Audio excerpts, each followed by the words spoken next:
Hello ನಮಸ್ಕಾರ ಕರ್ನಾಟಕ. ನಾನು ನಿಮ್ಮ ಕೋಟೆನಾಡು ಹುಡುಗ ಪ್ರಜ್ವಲ್ ಮಾತನಾಡ್ತಾ ಇರೋದು. ಗೈಸ್, ಇವತ್ತು ನಮ್ಮ ಕಾಲೇಜ್ ಇದ್ದಿದ್ದು 11 ಗಂಟೆಗೆ. ಸೊ ಅದಕ್ಕೆ ಸ್ವಲ್ಪ ಫ್ರೀ ಇದ್ದೀನಲ್ಲ ಅಂತ ರೂಮ್ನೆಲ್ಲ ಸ್ವಲ್ಪ ಕ್ಲೀನ್ ಮಾಡಿ ಸ್ನಾನ ಮಾಡ್ಕೊಂಡು ಬಂದು ಯೂನಿಫಾರ್ಮ್ ಹಾಕ್ಕೊಂಡೆ.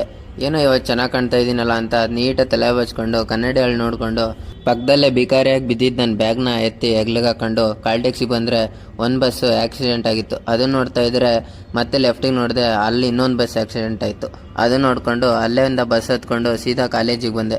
ನನ್ನ ಫ್ರೆಂಡ್ ಆಲ್ರೆಡಿ ಕ್ಲಾಸ್ಗೆ ಹೋಗಿದ್ದ. ಅದಕ್ಕೆ ನಾನು ನಡ್ಕೊಂಡು ಕ್ಲಾಸ್ ರೂಮಿಗೆ ಬಂದು ನೋಡಿದರೆ ಮಿಸ್ ಅಲ್ಲೇ ಇದ್ದರೆ ಇನ್ನೊಂದು ಮಕ್ಕಳು ಲೂಡೋ ಆಡ್ಕೊಂಡು ಕುಂತವ್ರೆ. ಒಂದು ಕಾಲಿಗೆ ಬಿಡಬೇಕಿತ್ತು ಕ್ಲಾಸ್ನ 1 ಗಂಟೆಗೆ ಬಿಟ್ಟಿದ್ದಕ್ಕೆ ತುಂಬ ಖುಷಿಯಾಗಿ ಅಲ್ಲಿಂದ ಹೊರಗಡೆ ಬಂದರೆ ಸಖತ್ ಹೊಟ್ಟೆ ಸಿತಿತ್ತು. ಅದಕ್ಕೆ ನನ್ನ ಫ್ರೆಂಡ್ ನಾವು ಹೋಟೆಲ್ ಗರಾವಳಿ ಹತ್ರ ಬಿಡು ಅಂದೆ.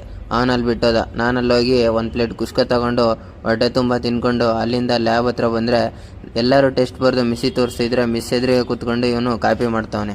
ಅದನ್ನು ನೋಡಿಕೊಂಡು ಕ್ಲಾಸ್ ಮುಗಿಸ್ಕೊಂಡು ಅಲ್ಲಿಂದ ಹೊರಗಡೆ ಬಂದೆ.